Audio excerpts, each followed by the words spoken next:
दोस्तों, जैसा कि हमने बताया, ये कहानी उत्तर प्रदेश की राजधानी लखनऊ के पौष इलाके गौतमपल्ली पुलिस स्टेशन के विवेकानंद मार्ग स्थित बंगला नंबर 9 की है।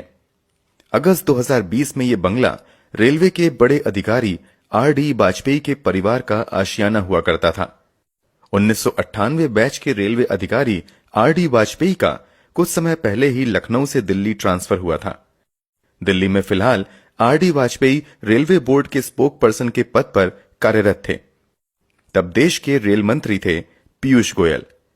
ड्यूटी के चक्कर में आर.डी. वाजपेयी 29 अगस्त 2020 को दिल्ली में थे, जबकि उनकी पत्नी मालिनी दत्त वाजपेयी, बेटा सर्वदत्त वाजपेयी और एक 15 साल की बेटी लखनऊ के इसी बंगले में रह रहे थे। बेटी फिलहाल लोरेटो हाई स्कूल में 9th क्लास में थी और वह प्रोफेशनल शूटिंग की प्लेयर भी थी। इसने बहुत कम उम्र में ही कई बड़े शूटिंग टूर्नामेंट भी जीते थे। बेटा गोमती नगर संस्कृति यूनिवर्सिटी से ग्रेजुएशन कर रहा था। क्योंकि घटना के समय लड़की नाबालिग थी, इसलिए कहीं भी हम आर.डी. वाजपेयी की बेटी का नाम नहीं ले रहे हैं। खैर, 29 अगस्त को आर.डी. वाजपेयी का जन्मदिन था, मगर काम की वजह से वाजपेयी लखनऊ में परिवार के साथ नहीं थे। इसलिए वाजपेयी की पत्नी और बेटा फैसला करते हैं कि उनका बर्थडे घर पर ही मनाएंगे और वाजपेयी शाम में उस प्रोग्राम में वीडियो कॉल के माध्यम से शामिल होंगे।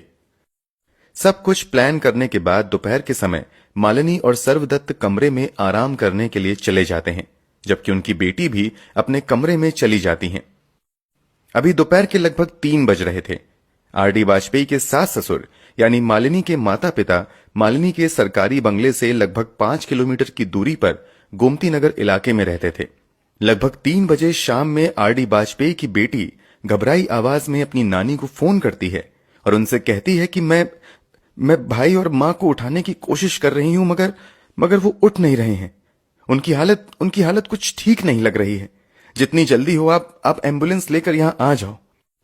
इतना कहने के बाद वो लड़की फोन पर ही जोर जोर से रोने लगती है। लड़की के रोने की आवाज सुनकर मालिनी की मां घबरा जाती हैं।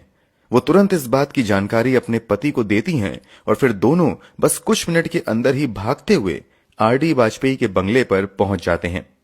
नाना नानी और परिवार के दूसरे सदस्यों को देखकर लड़की और जोर से चिल्लाने लगती है और उनको एक कमरे की तरफ जाने का इशारा करती है।